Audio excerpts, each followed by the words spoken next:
Hey guys, what's going on? Back again with another video. As you can see on the screen, a couple days ago, approximately like 2 days ago, it was announced that Xbox was buying Activision Blizzard, and all their mobile games that Activision has.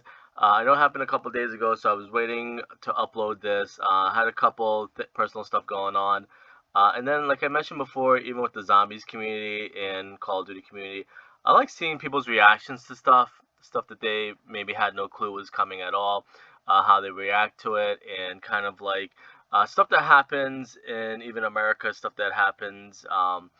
Big news that breaks, and then how it kind of like you see it flow through like social media and people's reaction minute by minute and stuff like that. And the reason I say that too is something I brought up to Call of Duty and Treyarch and even Xbox is it's so ironic and fitting in a way that it happened on January 18th. And if you guys aren't familiar with it, January 18th is a very important day in pop culture because it's the day like the Cloverfield movie, I believe, takes place, and the day that the movie was released. I believe it kind of coincides in a fictitious date and the date in real life on January 18th, 2008. So it makes me think like how much of this was kind of almost like thought up ahead of time, or it's just a huge coincidence. Because if some of you don't know, Cloverfield is actually really important in some of the Call of Duty games and some video games altogether. So how fitting it is that they would announce it on January 18th, 2022. Again, this is just usually some random thoughts that I have. It's nothing like groundbreaking. Again, the main thing that I kind of liked was seeing how other people reacted to it, minute by minute. Literally people waking up and posting for the first time when they saw the news. Kind of like I said, kind of like almost like the movie Cloverfield and in real life events when stuff happens or announcements happen, or a president gets elected. Maybe you fall asleep, you don't want to wait till like midnight or 2 a.m. or 3 a.m. till it officially gets announced. So you wake up and you see people's reactions or stuff like that. Again, the thing that people probably should have taken away more from the sale, or the stuff that I think had the best news, was when Bobby Kotick and Phil Spencer went on NBC and did an interview. I watched that earlier today. There's a couple videos of the interview, and they talk about a couple different things. The one that I didn't see, and it goes to show too, and I don't always want to be that person to always put a negative spin on stuff, but it just goes to show how people don't do their research again, or don't wait. Like again, people just want to be the first one to upload a video. All they care about views and money and stuff like that.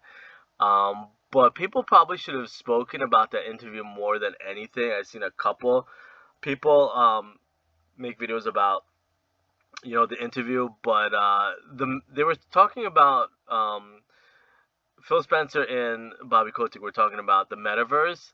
It's kind of a word that gets thrown around, but they actually broke it down to an actual like physical thing, which I thought was really cool. Metaverse is something that you probably heard first from Facebook, and then a lot of these companies are embracing the metaverse. But what basically is just companies. I think about it like basketball or even sports, but probably more basketball. Like a super team. That's basically what the metaverse is. How they described it. It's a lot of these companies are going to start merging with each other. Not really for competitive reasons or to kind of like bankrupt people and stuff like that, but more for the benefit of the good. And that's the one thing about Xbox. They're purely for like the people and the public. It's not like the 1% of the world. They're actually fighting against like those 1% of the world that want to kind of like um, kind of in a way, for lack of better words, destroy like democracy and stuff like that. Xbox is one of those people that actually they're the good guys in this whole big thing. If you wanted to kind of make it like that, is Xbox is the good guys trying to like bring all the good people. Like maybe even think about it like the Avengers. They're like the good guys that want to kind of like now they're banding together to fight. Maybe other bad teams. I'm not even gonna bring up console wars because it has nothing really to do with console wars. And that's the other thing too. I do want to bring it up. it's all the people on the other side that were like, um, you know, little bit too arrogant and narcissistic about their console, and then Xbox does this and like pretty much ends the console war, and then they try and backtrack and say, "Oh, console war was never a thing," but they're the ones who started the console war. So, I guess it's their way of admitting defeat, or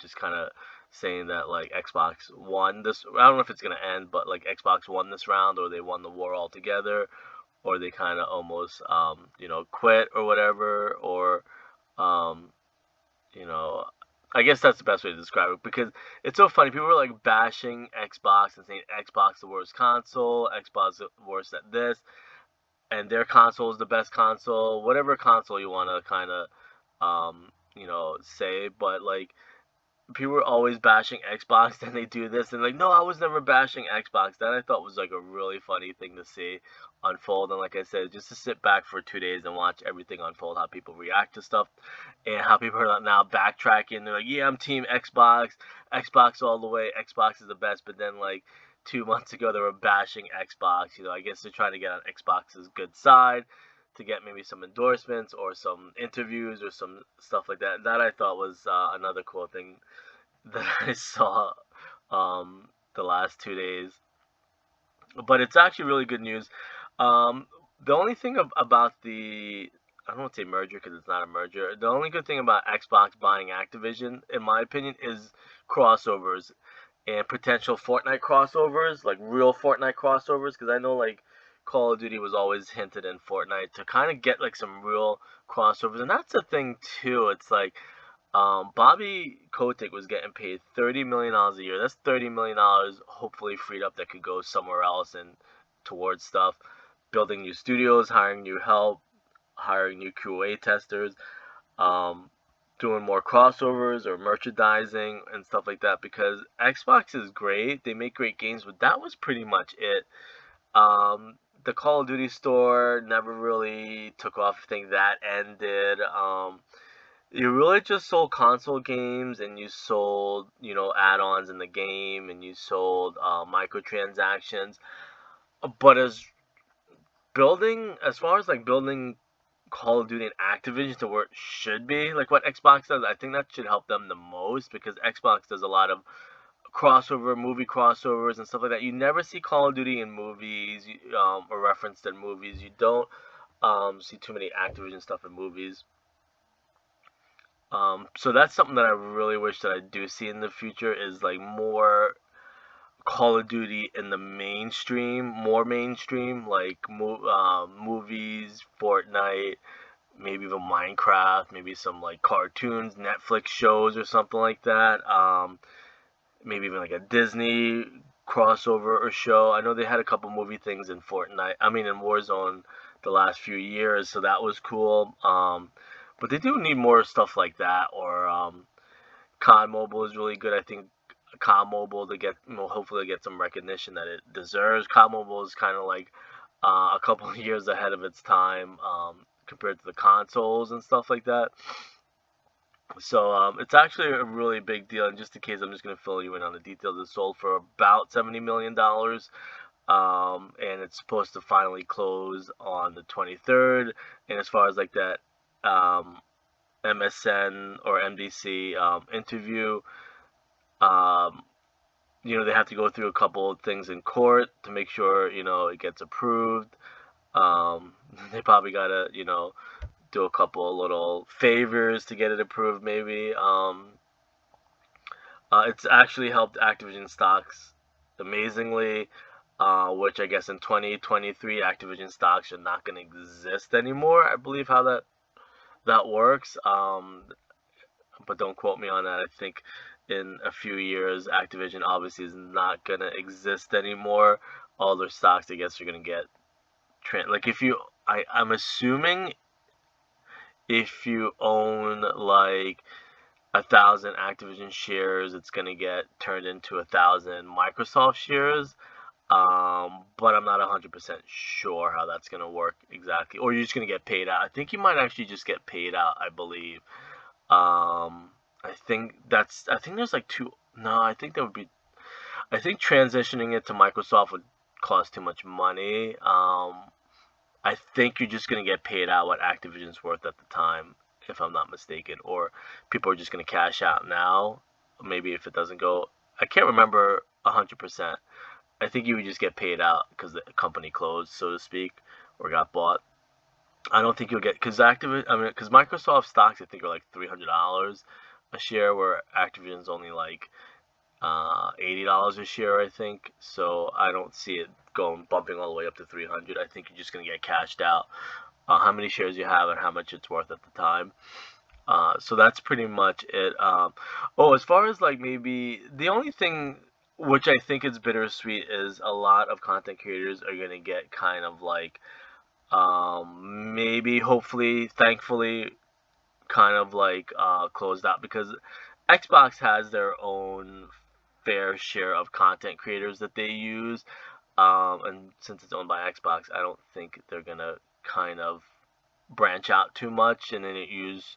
I don't want to say that they're not gonna use third-party content creators, but Activision kind of that was one of the downfalls of Activision was it got too involved with content creators and toxic content creators and didn't know how to move on. So hopefully this is a bittersweet way of them moving on from some of those toxic content creators that they flew out year after year. I think Xbox has their own standards and has their own content creators that they use, and I'm going to tell you right now, none of them are toxic at all compared to the Call of Duty zombies and some of the content creators and some even the Warzone creators. I think they kind of have, and they should have like a zero tolerance policy where if you're toxic and you bash the game, you're done. I'm hoping none of these guys even get a chance. That make Call of Duty. I think they should just move on, and it should have happened like probably 3 years ago, 4 years ago with Black Ops 4, how toxic all the content creators were on the Call of Duty side. Call of Duty should just moved on after that. You know what? Thanks, but no thanks. So I think Xbox hopefully is going to do that, where they're going to look at all these toxic Call of Duty creators and be like, thanks for the help, but we have our own guides and a different way of doing stuff. I guess as the saying goes, we'll have to find out next year or in a year and a half, whatever. Um, but it'd be kind of like counterproductive if they spend $70 billion and just keep all that toxic, negative, hateful content creators or fly them out to events. That would be kind of stupid, but here I don't know what's gonna happen. So I'm gonna leave it at that. Just a couple things. I'll see you guys later.